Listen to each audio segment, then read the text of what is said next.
यवतमाळ जिल्ह्यातील सर्व जाती धर्मातील अतिक्रमणधारक शेतकऱ्यांना हक्काचे पट्टे देण्याच्या मागणीसाठी अतिक्रमणधारक शेतकऱ्यांनी जिल्हा कार्यालयावर धडक दिली।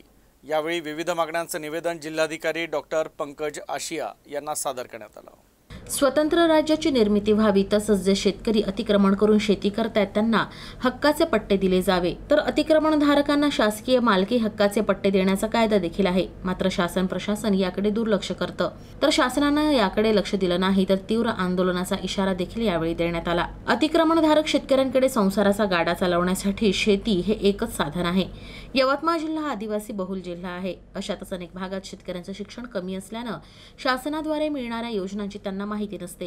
तर एकीकडे भारत सरकार स्वातंत्र्याचा अमृत महोत्सव साजरा करत आहे, तर दुसरीकडे जगाचा पोशिंदा मात्र दुर्लक्षित राहतोय। यामुळे सरकारनं शेतकऱ्यांवर प्रामुख्याने लक्ष द्यावं अशी मागणीही यावेळी करण्यात आली। पट्टे देण्याचा कायदा भारत सरकारने 1978 मध्ये काढलेला होता। कसेल त्याची जमीन, डोंगर पहाडामध्ये जे गरीब लोक शेत्या वाहत होते ती शेती त्यांची झाली पाहिजे, त्यानुसार त्यांनी वहीत करीत असल्याचा पुरावा सरकारला दाखवून ते पट्टे त्यांना देण्याचा तो कायदा होता। तो 1990 पर्यंत तो कायदा होता।